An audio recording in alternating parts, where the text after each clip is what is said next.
Assalamualaikum. Kesempatan kali ini Nurmala Care akan membahas tentang kisi-kisi SKB Kesehatan. Jadi untuk teman-teman yang dari kemarin sudah menantikan kisi-kisi SKB Kesehatan, barangkali ini bisa dijadikan sebagai acuan untuk belajar. Jadi belajarnya lebih terarah. Untuk selanjutnya langsung saja kita simak ya, apa aja sih kisi-kisi SKB Kesehatan. Pertama yaitu Peraturan Bidang Kesehatan. Ini merujuk pada Undang-Undang 36 tahun 2009 ya. Nanti teman-teman bisa buka sendiri apa aja isinya. Di situ juga ada definisi sehat itu seperti apa dan lain sebagainya. Yang kedua itu ada tentang KIA, Kesehatan Ibu Anak, Remaja dan Lansia. Teman-teman bisa belajar barangkali gizi pada remaja itu kalorinya berapa dan lain sebagainya. Selanjutnya tentang nikotin, rokok, tembakau, itu mengandung zat berbahaya apa, dampaknya apa. Kemudian ada juga inform consent dan juga rekam medis. Itu bagaimana cara penyimpanannya, kemudian bagaimana cara memusnahkannya, dan kira-kira berapa tahun rekam medis itu dinyatakan tidak dipakai atau boleh dimusnahkan. Nanti teman-teman bisa belajar ya untuk mencari materinya sendiri. Poin kedua yaitu tentang program kesehatan masyarakat. Nah, yang perlu teman-teman pelajari dari sini itu adalah tentang Poskesdes atau pos kesehatan desa. Kemudian selanjutnya yaitu tentang puskesmas, yang bisa dipelajari dari puskesmas yaitu bisa undang-undangnya, bisa standar pelayanan minimal, atau program kerja puskesmas itu apa. Kemudian selanjutnya ada puskesmas ponet.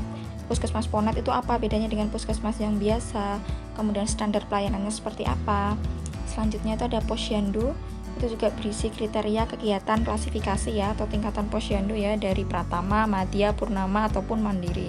Kemudian ada juga yaitu desa siaga. Nah, ini teman-teman ini biasanya sering banget keluar ya, desa siaga itu kriteria dan tahapannya, atau biasanya tahap bina, tumbuh, kembang, atau paripurna. Nanti bisa teman-teman cari sendiri penjelasan di masing-masing ya.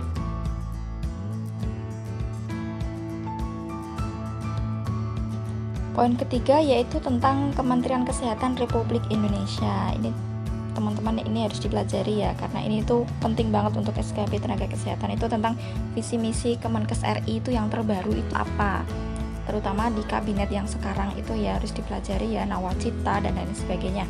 Kemudian ada rencana pembangunan jangka menengah atau RPJMN tahun 2020 sampai 2024 itu apa, landasan arah dan tujuan pembangunan kesehatan nasional itu apa.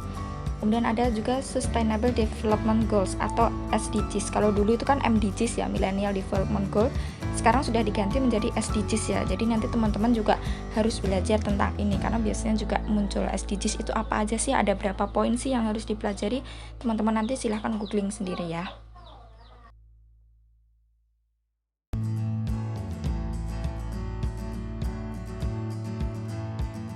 Selanjutnya untuk poin keempat yaitu ada tentang SJSN atau Sistem Jaminan Sosial Nasional.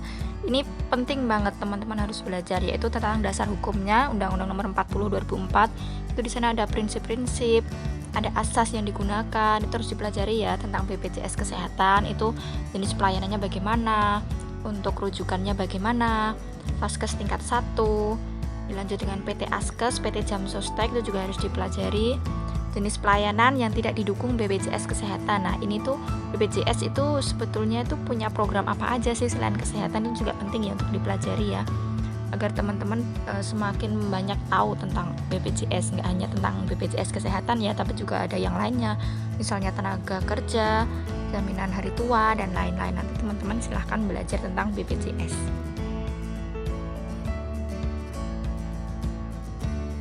Selanjutnya poin kelima yang wajib dipelajari itu tentang kesehatan lingkungan. Ini tuh kesehatan lingkungan itu umum dan luas ya. Itu ada poin-poin yang harus dipelajari. Itu yang pertama adalah tentang standar atau nilai ambang batas pencemaran udara. Atau mungkin teman-teman juga nanti bisa cari ya, kira-kira dianggap udara berbahaya itu jika kandungannya itu apa yang lebih tinggi gitu ya. Kemudian persyaratan biologis, kimia, dan fisik air minum, seperti tidak berasa, tidak berbau, tidak berwarna, seperti itu.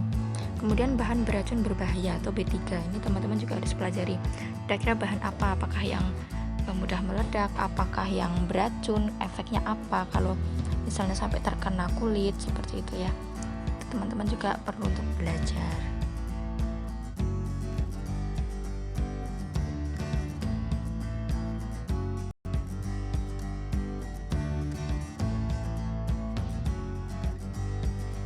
Selanjutnya untuk poin ke-6 itu ada tentang rumah sakit. Nah, teman-teman ini wajib juga belajar ya tentang rumah sakit ya, walaupun teman-teman mungkin memilih untuk penempatannya nggak di rumah sakit barangkali, tapi tetap harus teman-teman pelajari ya bab tentang rumah sakit ini ya. Misalnya undang-undang yang mengatur tentang rumah sakit, jenis rumah sakit tipe A, B, C, D, kemudian bagaimana perizinannya, kemudian bagaimana standar pelayanan minimal rumah sakit, kemudian pemeriksaan penunjang kesehatan di rumah sakit. Misalnya pasien ini punya tanda-tanda anemia. Nah, untuk diagnosa tambahan, untuk diagnosa itu dibutuhkan pemeriksaan tambahan seperti pemeriksaan darah, seperti itu pemeriksaan hemoglobin, dan juga pemeriksaan lab untuk penegakan diagnosa penyakit. Misalnya untuk tes Widal, tes ELISA, Western blot, itu kira-kira untuk diagnosa penyakit apa, teman-teman juga harus mempelajari ya.